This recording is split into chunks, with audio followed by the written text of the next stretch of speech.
Okay, I have to finish that thought real quick. This is part two. My phone ran out of storage. Well, out of storage, so I had to pause, go into my phone, delete a bunch of videos so I could keep recording. Um, buy a smartphone with lots of storage if you like taking videos and pictures. That's tip number two. Anyways, I'm going to finish the thought. Yesterday, the vote for Joe Biden, I believe, was a consensus of upholding, in those states at least, upholding the principles of anyone can be a billionaire, anyone can be a millionaire, you just have to work hard enough. And the thought I was saying when the video ended, the first one, was this idea of no one wants to see Mike Bloomberg pay, well, the Joe Biden voters don't want to see Mike Bloomberg pay $6 billion, even in taxes, because Bernie's plans, for those of us, which are the majority of people that are screaming about not wanting Bernie, for those of us that make $19,000 to $77,000 a year, your taxes would actually go down under a Bernie presidency. Until you get to the $315,000 a year income bracket, you are paying less taxes under a Bernie tax plan than you are paying now. And I don't think Bernie's driving that home enough. I don't think he's talking about that enough, that you're actually going to pay less taxes under him unless you are a very wealthy person. There are many of you out there that don't think $315,000 a year is a lot of money. And I get that. I get that a lot of you are used to a very, very large income. And for you guys, I get why you don't want Bernie. I get why you're like, I don't want to pay more taxes. I mean, I get it in principle. I don't get it in morality, but I get it in principle. And I understand, but the majority of people that are angry at me or defiant at me on Facebook, I know what your jobs are. I know that you're social workers. I know that you are hairdressers. I know that you are working the front desk at a business somewhere. I know that you're not making $78,000 a year. You're making less. And so that's why Bernie supporters are so frustrated with these middle class, and I mean solid middle class, like middle class starts at 29,000, right? So 29,000 to 77,000, you would pay 12% in taxes under a Bernie plan. So that's why Bernie supporters are so frustrated, because it literally is like Jewish people signing up to the Nazi party. You are voting against your own interests when you vote for a corporate centrist Democrat, unless you make $315,000 or more plus per year. So with this whole notion of, I don't want my taxes to go to people that don't work, which is something I've heard a lot my whole life, but also especially in the last year, is this notion of, I don't want my tax dollars to pay for people that sit on their ass. Well, let's talk about that. Isn't the talking point how low the unemployment rate is right now? Who are these people that are not working? Like, if you take, what was it, 4.3% of is the unemployment rate, or maybe even lower than that now, since it's like the 120th month of unemployment going down that started in the Obama administration. That's all the Republicans talk about, is how low the unemployment rate is. So who are these people that are sitting on their ass not working? If you do the math, it's like 10 million of us out of 324 million people are not working. And many of those are sick, disabled, old, children. Like, that's what is so frustrating, is that people jump on that narrative so fast of, I worked so hard for what I got, and I pulled myself up out of poverty, and I pulled myself up out of these horrible situations, so why can't everyone else do that? And that is so frustrating, because it does not take into account the biological, the sociological, the psychological, physiological barriers that some people have to jumping into that mentality and jumping into that type of action. And so what Bernie's plans do is it taxes the wealthy to take up the slack for people that are struggling. And that's really hard for people to wrap their heads around when they're pull yourself up by your bootstraps mentality. As a civilized, advanced, Western, modern society, we have to take care of our poor people. We have to. Or they're just going to be dying in the streets. I mean, they're already dying in the streets. You know, there's people out there who have nowhere to go. They have no money, whether it's because of drug addiction, mental illness, or some other type of illness. Or just from being born into a shitty ass deck of cards that they were dealt. There are so many people out there that are wandering the streets. Not one human is wondering where they are. Not one person is checking on them. Not one person cares. And so what Bernie's plans did, what Bernie's message says is, we're going to think about those people. We're going to include them. We're going to take notice of them. We're going to, at the bare minimum, let them see a doctor. Let them see a person that's going to help them with their mental health, help them with their drug addiction, help them with their diabetes or their hypertension or their OCPD or whatever that's keeping them from being able to be a productive member of society. We're going to give them that extra little box to step on so that they can reach over and see on the other side of the fence. That's what Bernie's policies state in the message. And yesterday, the reason I'm overwhelmed with sadness today is because on a majority scale, the Democratic Party said to those people, we don't care about you. We don't care if you live or die. We don't care if you feel like nobody cares about you or where you came from or what your circumstances are. We don't care about you. And I'm going to try to get out of this mentality today. I'm going to do some meditating. I'm going to go to the gym. I just joined the gym, so we're giving this a whirl. I can't really move or anything. I just walk around and lift very, very little weights because I can barely move around because of the weight that I've gained. But I'm going to go to the gym. I'm going to meditate. I'm going to talk to my best friend Sierra and just try to process this because it's devastating.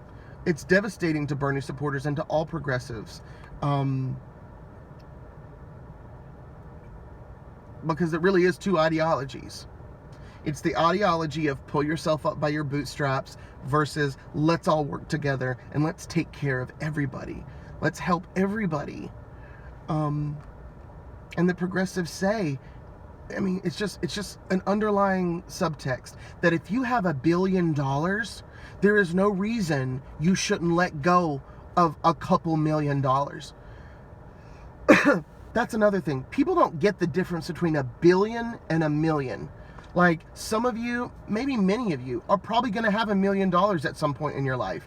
You're going to work, you're going to invest, you're going to buy properties, you're going to buy properties in places that gentrify, and you're going to be able to sell that house and make hundreds of thousands of dollars in profit off of it.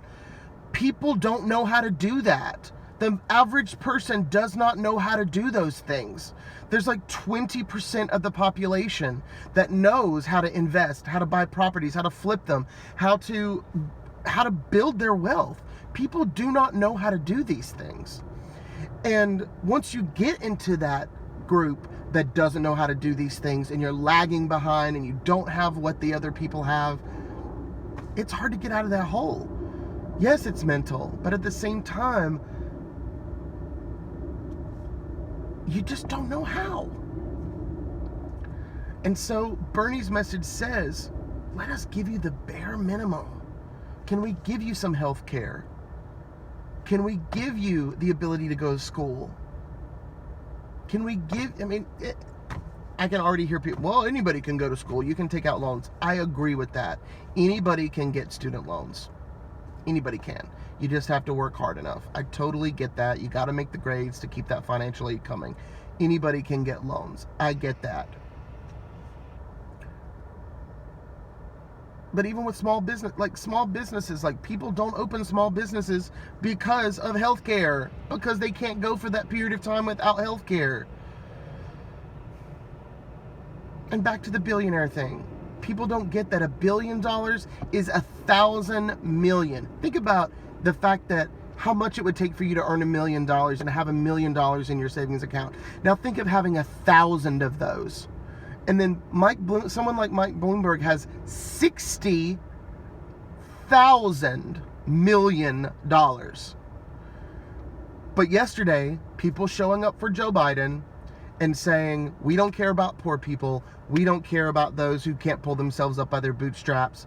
That says right there, we are upholding the principles that we will not take $6 billion from someone that has $66 billion, because we think we're going to be able to get there someday. And when we get there, we don't want $6 billion of our $60 billion taken away to help give people health care and pay off student loans. Do you know that just the tax cuts, just the 2000, whatever, a year ago, the budget, the tax cuts, 83% of those tax cuts go to benefit the top 1%.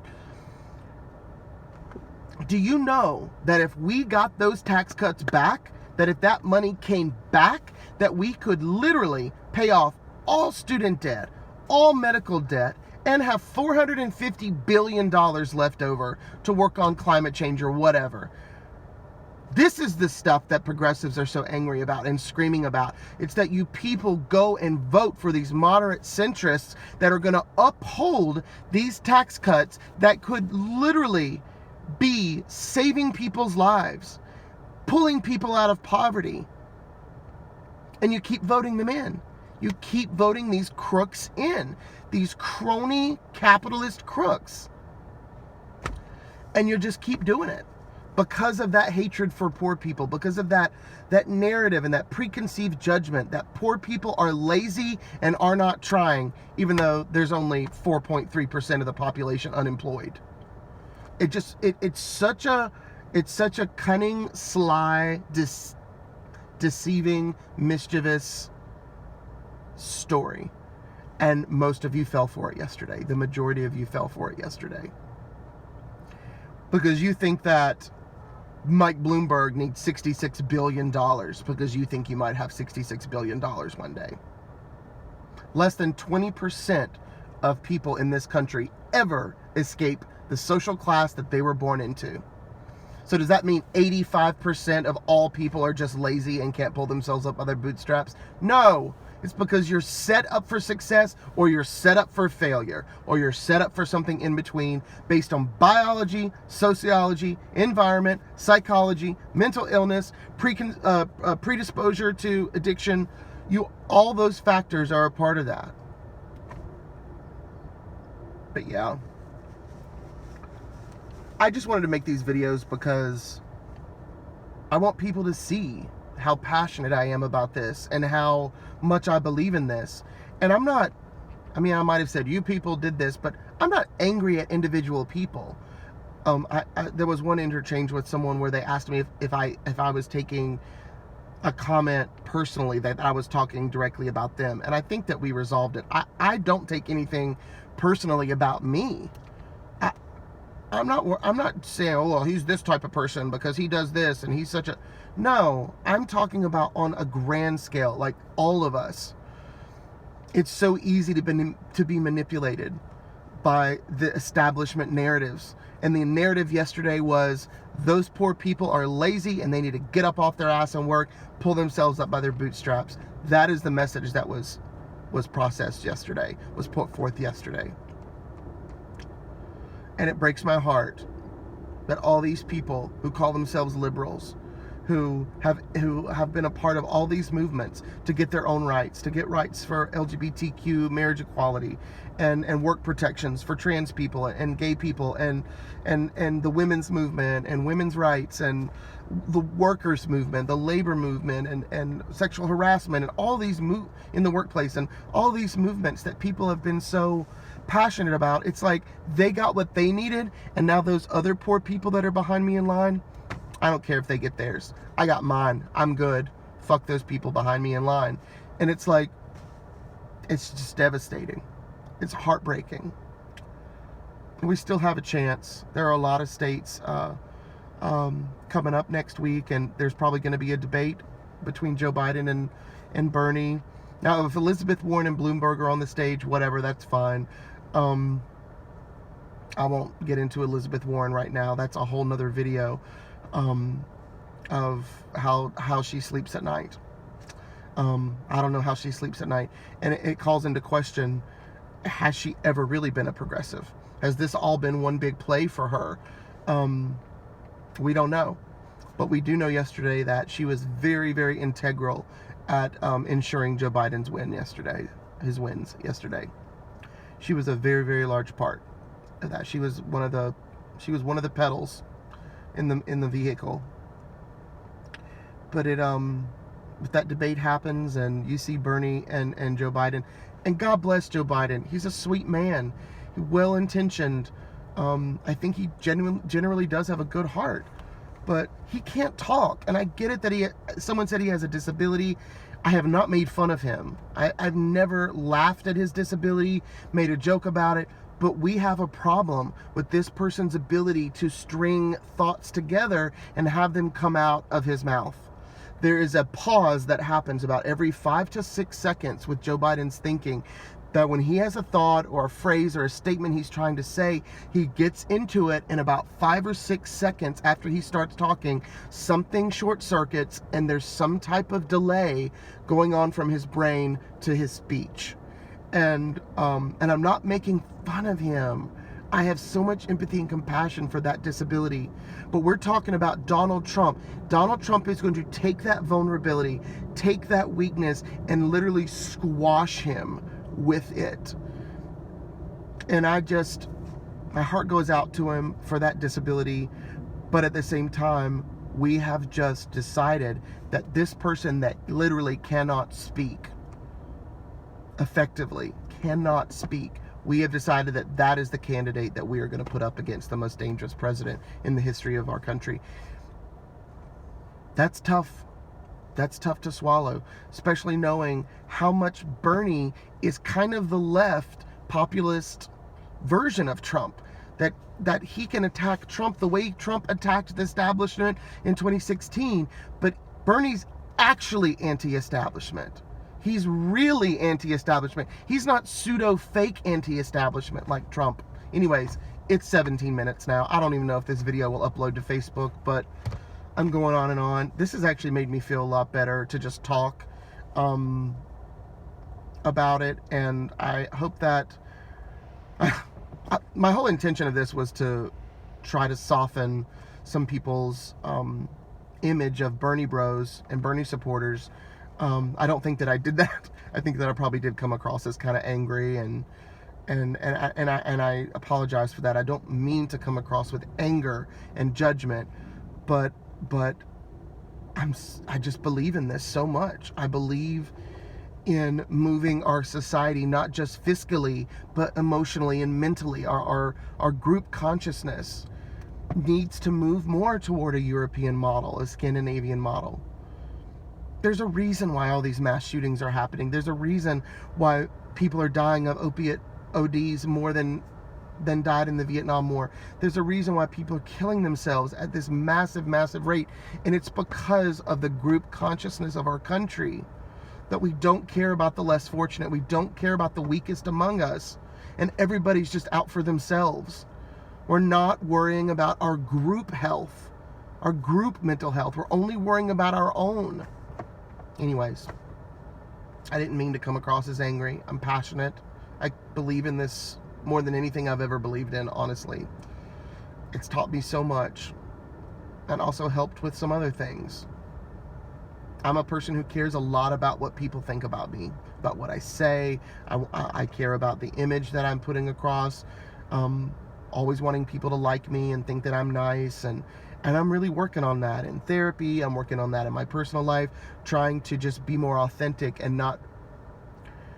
And Bernie has helped me do that. Most of you, not most of you, but some of you on my page will say like, oh, I didn't know that you cared what people think, because you don't seem like you care. It seems like you're angry and screaming at me all the time. And I've gotten a lot of feedback about that, about seeming like I'm angry and I'm bitter and I'm attacking and defensive. And I don't mean to sound like that. I just believe in this. And when you're talking to someone who's like, yeah, I don't know, maybe I'll vote for Biden, Buttigieg, maybe, I'm still on the fence, I don't know. When progressives are over here like, this is the guy, this is our guy. We believe it with the core of our cells that this is the guy. That's a different type of passion than, well, I don't know, I'm still on the fence, looking at everybody's pros and cons. No.